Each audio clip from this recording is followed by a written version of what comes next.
Hello my dear students, the twins या चॅप्टरमधील appreciation of the poem हा भाग आपण आज शिकणार आहोत. कवितेचं रसग्रहण.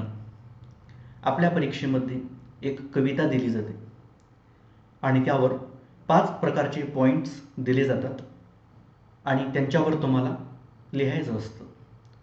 खूप सोपा भाग आहे. कवितेचं टायटल, ही कविता कोणी लिहिलेली आहे त्या कवीचं नाव, figure of speech, theme of the poem, rhyme scheme, अशा खूप सोप्या गोष्टी यामध्ये दिलेल्या असतात आणि त्या कवितेमध्येच आपल्याला हे सर्व तपशील सापडतात. टायटल द्या ॲप्रिसिएशन ऑफ द पोएम.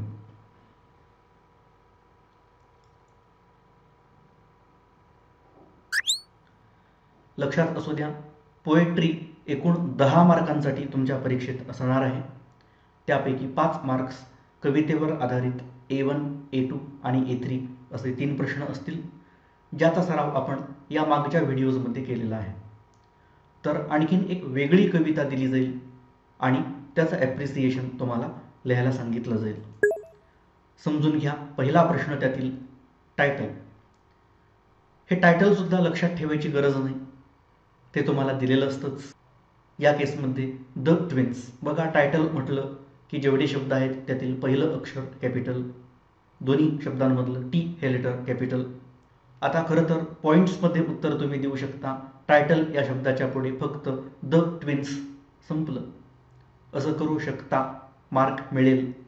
पण पूर्ण वाक्यात उत्तर द्यायचं झालं तर ग्रॅमॅटिकल मिस्टेक होऊ देऊ नका. The title of this poem is the twins. The twins हे शब्द सिंगल कोट्समध्ये टाकायचे आणि अर्थातच मगाशी सांगितल्याप्रमाणे दोन्ही शब्दांमधलं पहिलं अक्षर कॅपिटल, वाक्याची सुरुवात कॅपिटल अक्षरानं, वाक्याच्या शेवटी फुल स्टॉप असं व्यवस्थित करता येत असेल तरच पूर्ण वाक्यात लिहा, नाहीतर डायरेक्टली द ट्विन्स असं पॉईंट फॉर्मॅटमध्ये लिहू शकता. दुसरा पॉईंट, पोएट, कवी. हे पण लक्षात ठेवायची गरज नाही. आपल्याला परीक्षेमध्ये जी कविता दिलेली असते त्याच्या शेवटी तुम्हाला नाव सापडतं.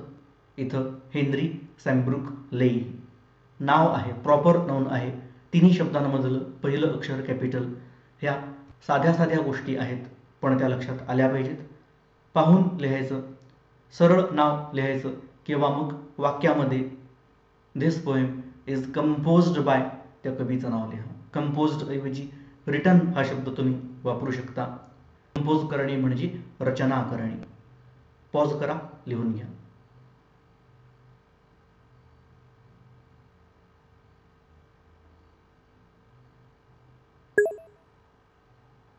थर्ड पॉईंट, राईम स्कीम, यमक योजना. आता राईम स्कीम आपण प्रत्येक ओळीच्या शेवटच्या शब्दावरून पाहतो. हे मागे पण मी एक्सप्लेन केलेलं आहे की राईम स्कीम कशी कॅल्क्युलेट करायची. आज पुन्हा एकदा सांगतो आहे. बघा, पहिल्या ओळीच्या शेवटी लिम असा शब्द आहे. पहिल्या ओळीच्या शेवटी जो काही शब्द असेल आपण त्याला ए असं अक्षर मानायचं, कुठलाही शब्द असू द्या.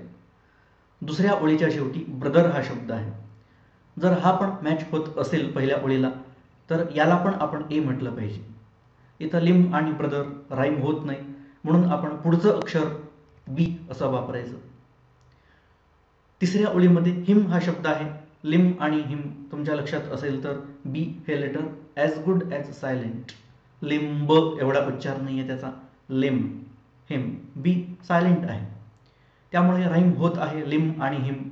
ए सोबत राईम होत आहे. लिमला काय म्हटलंय आपण? ए. मग तिसरी ओळ ए सोबत राईम होते आहे म्हणून तिसऱ्या ओळीला आपण ए असंच म्हणायचं.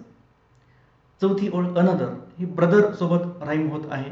ब्रदरला आपण बी म्हटलं होतं, दुसऱ्या ओळीला बी, तर चौथ्या ओळीला आपण बी असंच म्हणूया, कारण बी सोबत दुसऱ्या ओळीसोबत राईम होत आहे. पहिली ओळ आणि तिसरी ओळ राईम होते आहे म्हणून बघा पहिलं आणि तिसरं अक्षर सारखं आहे ए.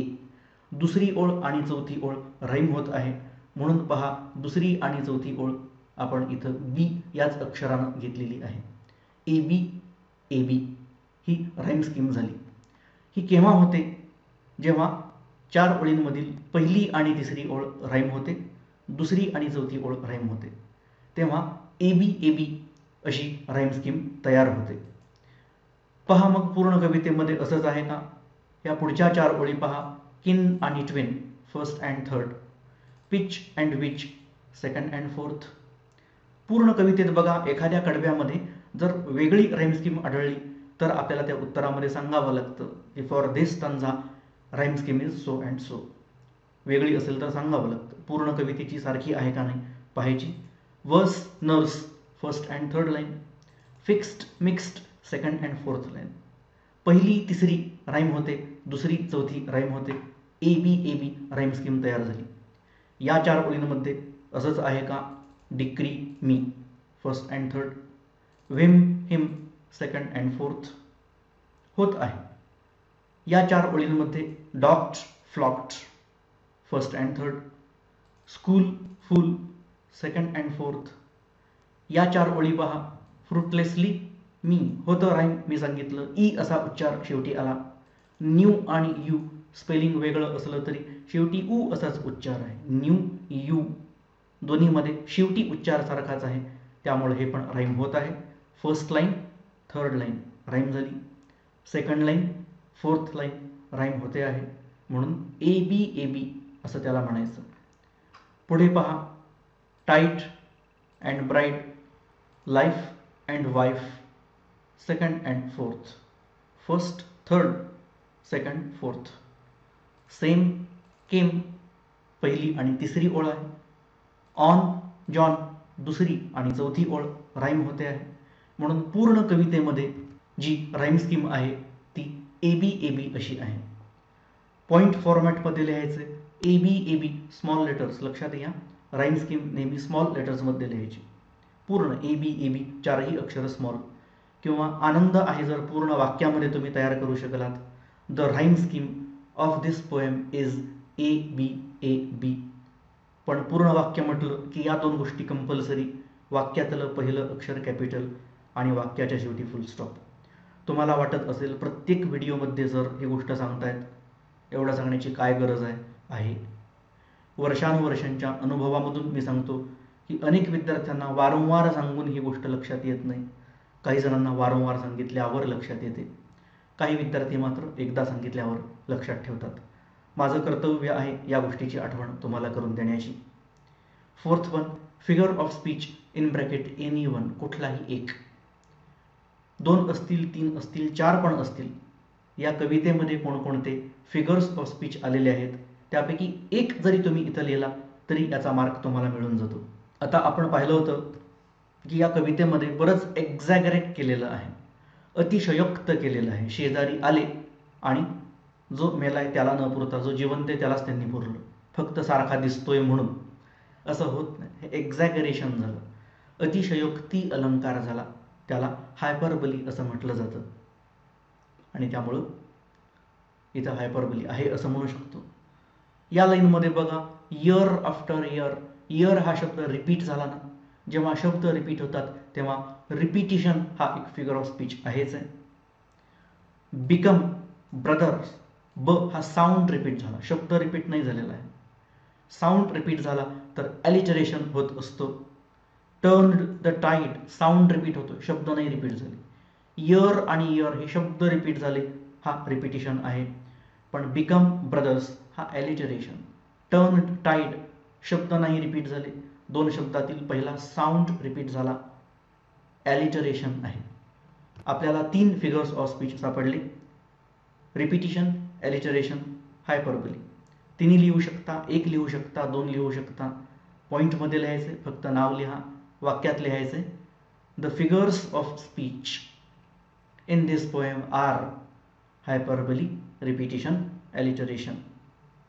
बघा 1-2 गोष्टी महत्त्वाच्या समजून घ्या. कॅपिटल अक्षर सुरुवातीला आणि शेवटी फुल स्टॉप हे तर आहेच आहे, वारंवार मी सांगतोच आहे. पण अजून एक महत्त्वाची गोष्ट जी चुकू शकते, फिगर ऑफ स्पीच भाषिक अलंकार याचं प्लुरल फिगर ऑफ स्पीचेस असं होतं नाही. स्पीचला प्लुरल करू नका, फिगरला प्लुरल करा. Figures of speech. स्पीच तर एकच आहे, त्यातल्या फिगर्स अलंकार आपल्याला ओळखायचे आहेत. त्यामुळं फिगर ऑफ स्पीचेस असं म्हणू नका, फिगर्स ऑफ स्पीच असं त्याचं प्लुरल करायचं. आर वापरायचं जर तुम्ही एकापेक्षा जास्त लिहित आहात. इथं मी रिपिटिशन घेतलं नाही, तुम्ही घेऊ शकता. हायपरबली, एलिट्रेशन दोनच घेतलेले आहेत, पण एकापेक्षा जास्त आहेत ना, दोन म्हणजे, म्हणून फिगर्स आणि आर हे प्लुरल आलं. जर तुम्ही एकच नाव लिहिणार असाल कुठलंही तर प्लुरल करू नका. The figure of speech in this poem is, of course are ऐवजी इज वापरावं लागेल एकच नाव तुम्ही लिहिणार असाल तर. पॉज करा, लिहून घ्या, लिहून झाल्यावर कंटिन्यू करा.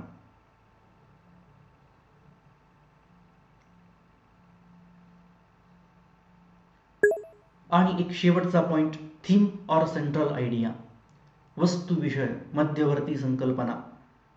कवितेची मध्यवर्ती कल्पना काय आहे? काहीतरी विषय असतो ना कवितेचा. एखादी कविता मातृभूमीबद्दल वर्णन करून सांगते, कुठली तरी आईवर आधारित असते, आईचं वर्णन करते. कोणीतरी कवी शिक्षकांचं वर्णन करतो, कोणी निसर्गाचं वर्णन करतो, कोणी चंद्राचं, कोणी एखाद्या नदीचं वर्णन करतो. तर तो विषय असतो, त्याला थीम असं म्हणायचं. या कवितेचं नाव आहे द ट्विन्स. ही कविता जुळ्या भावंडांबद्दल आहे. The poem is about the twins. Because of the similarities between the twins, they face a lot of problems. The poet explains the problems faced by the twins, but at the same time the poet exaggerates the things. कवी काय करतोय? एक्झॅगरेट करतोय, अतिशयोक्त करतोय. Problem एवढाच आहे, त्याला एवढा मोठा करून तो सांगतोय. याला एक्झॅगरेशन असं म्हणतात. But it has created a humorous effect in the poem. पण या गोष्टीनं मात्र कवितेमध्ये एक ह्युमरस इफेक्ट तयार केलेला आहे, एक विनोदी प्रभाव टाकलेला आहे. आता मी तुम्हाला जे सांगितलं त्यापेक्षा इथं काही वेगळं येऊ शकेल थोडंफार, कारण या प्रश्नाचं उत्तर असं साचेबद्ध नाही आहे. गणपतीची मूर्ती तयार करण्यासाठी एखादा साचा वापरतात, माती त्याच्यामध्ये टाकायची, काढायची, मूर्ती तयार, असा फॉर्म्युला याचा नाही आहे. तुमच्यापैकी अनेकांचं उत्तर याचं वेगळं येऊ शकेल. क्वेश्चन A5 मध्ये कसं असतं, पर्सनल रिस्पॉन्स, वेगळं उत्तर प्रत्येकाचं असू शकतं. रायटिंग स्किल्सचे प्रश्न असतात, त्यामध्ये वेगळं उत्तर प्रत्येकाचं असू शकतं, तसं वेगळं उत्तर आहे. पण एकंदरीत विषय मात्र सारखा असणार आहे. ट्विन्स हा भाग असणार आहे, त्यांचे प्रॉब्लेम्स आहेत हा भाग असणार आहे. शब्दरचना थोडीफार वेगळी असू शकेल. पहा मी इथं कसं लिहिलेलं आहे. The poet talks about the problems faced by the twins.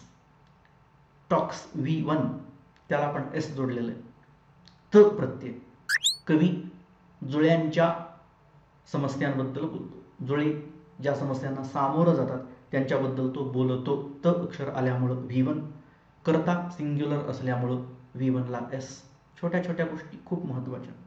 आणि इथं चुकतं, क्रियापद उगाचच टॉकिंग असं काहीतरी करून टाकतात विद्यार्थी, नाही, किंवा इथं कुठलं तरी हेल्पिंग वर्ब घेतात, नको, आवश्यक नाही आहे. कवी बोलतो, त प्रत्यय फक्त V1 घ्या.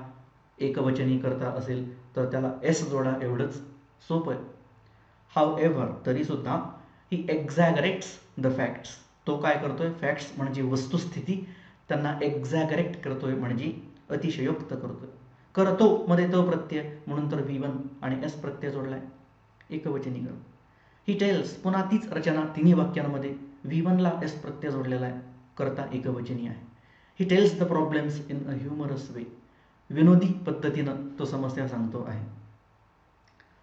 पुन्हा एकदा सांगू, वाक्यातलं पहिलं अक्षर कॅपिटल, वाक्याच्या शेवटी फुल स्टॉप. पहिलं अक्षर कॅपिटल, शेवटी फुल स्टॉप. पहिलं अक्षर कॅपिटल, शेवटी फुल स्टॉप. मला आशा आहे की हा नियम तुमच्या लक्षात राहील. पॉज करा, लिहून घ्या.